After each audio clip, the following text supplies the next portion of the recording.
안녕하십니까? 엔자발란스의 서춘현 대표입니다. 오늘은 여러분들과 함께 ACS 기반 채용의 이해라는 제목으로 강의를 하도록 하겠습니다. ACS가 뭔지, ACS라는 이름은 학생들이 대부분 들어봤을 겁니다. 요즘에 하도 언론이나 이런 데서 많이 나오고 있기 때문에 ACS라는 이름은 들어봤을 텐데 구체적으로 ACS가 무엇인지는 잘 모르고 있습니다. 또 더 중요한 것은 ACS가 뭔지에 대한 것보다 더 중요한 게 학생들의 입장에서는 이것을 어떻게 내가 취업에 활용할까라는 것일 겁니다.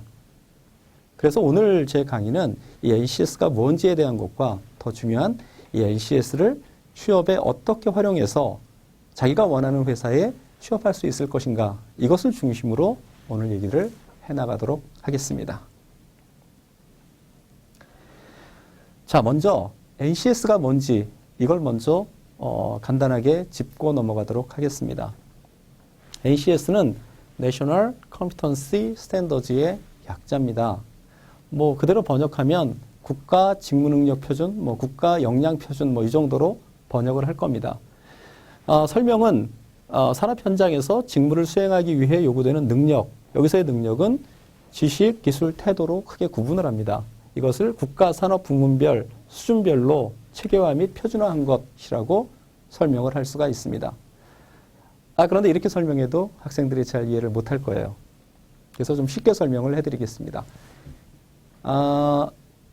예를 들어 회사의 모집 공고나 이런 공고문을 볼 때 영업직이라고 하는 모집 공고문을 봤다고 칩시다. 그런데 영업직이라고 생각하고 자기가 지원을 했는데 회사에 들어가면 자기가 생각하지 않은 전혀 다른 일을 하는 경우가 많습니다. 왜 그러냐면 같은 영업직이라고 하더라도 보험회사의 영업직과 자동차 판매회사의 영업직과 가전제품을 파는 영업직과 기타 아주 전문적인 기술을 파는 영업직은 이름은 동일하게 영업직이라고 하지만 실제로 하는 일은 전혀 다릅니다. 어떤 영업직은 사실 제품에 대한 지식이 많이 없어도 팔 수 있는 게 있고요. 이 사람의 지식이나 기술이 없어도 팔 수 있는 상품이 있습니다. 반면에 아주 전문화된 기술을 가지고 있지 않으면 팔 수 없는 제품도 있습니다. 다시 말해서 같은 영업직이라고 하더라도 그 실질적인 업무는 회사별로, 직무별로 다 달라지게 됩니다. 바로 그래서 정부에서 그 회사별로 필요로 하는 직무들을 전부 다 분류를 했습니다.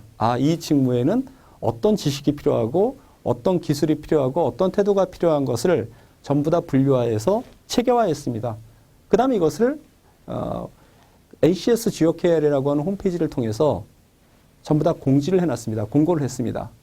그러면 기업의 입장에서도 거기서 개발되어진 ACS의 분류 체계를 가져다가 모집 공고문에 아니면 전형시에 그대로 활용하게 되고, 응시자 입장에서도 그 활용된 데이터를 가지고 이 홈페이지에 들어가서 이 회사의 이 직무는 어떤 것을 필요로 하는 것을 알고 거기에 맞게 자기가 취업 준비를 하게 되면 회사에서 원하는 정확한 인재가 회사에 입사할 수 있는 그런 방법이 되겠죠.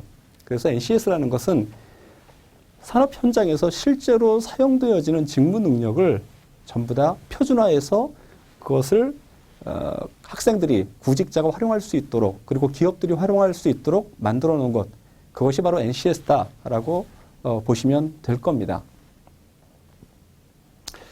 NCS는 현재 대분류 24개, 중분류 77개, 소분류 227개, 세분류 857개 정도로 구분이 되어 있습니다. 하지만 사실 이것은 처음 개발을 할 때의 분류 체계고요. 지금은 훨씬 더 많아졌습니다. 지금은 880개가 넘는 상황이고 앞으로 더 많아질 겁니다. 왜 그러냐면 사실 사회에서 여러분들이 하게 되는 그 일은 굉장히 다양합니다. 그리고 그 일이 점차 세분화되고 전문화되고 있습니다. 그래서 이 NCS의 분류 체계는 앞으로도 계속 개발되어져서 점차 확대가 될 겁니다.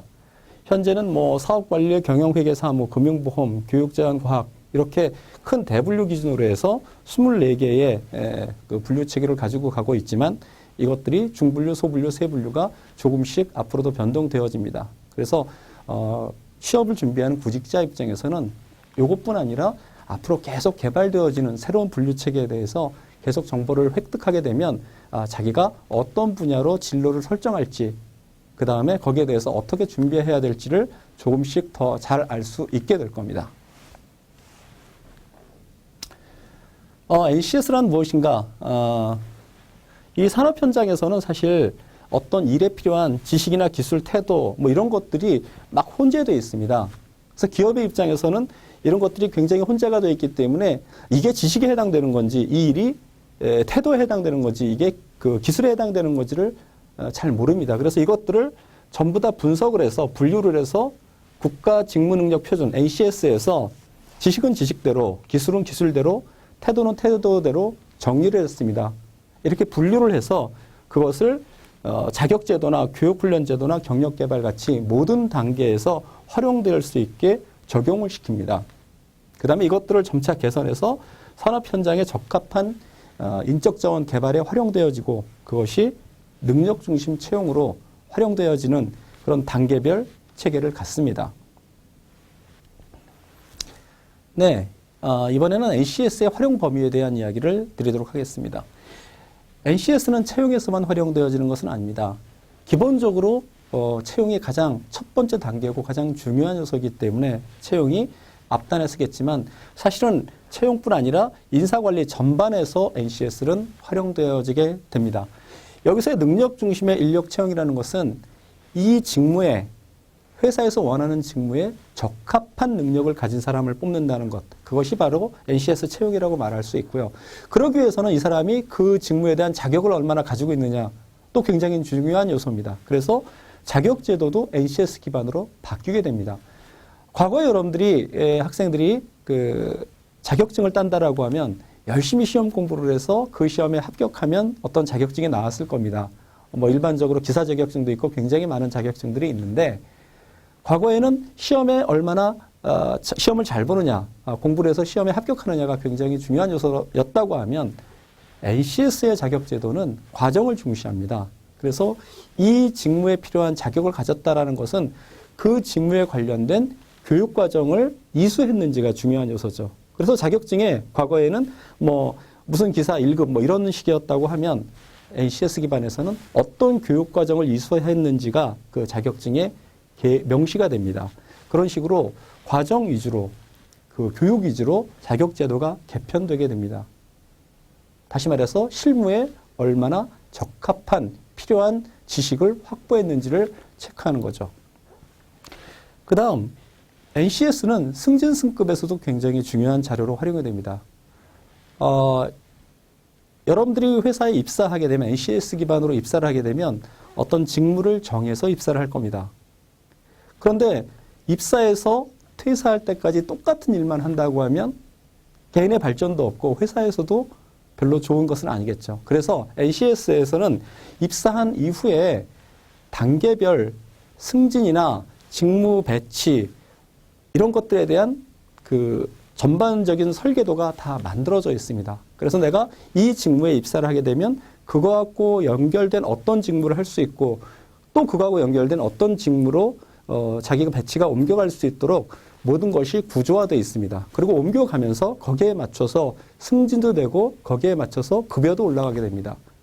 그래서 이 NCS를 기반으로 입사뿐 아니라 승진, 직무 재배치, 급여 산정 이런 모든 것들이 활용되어지게 됩니다.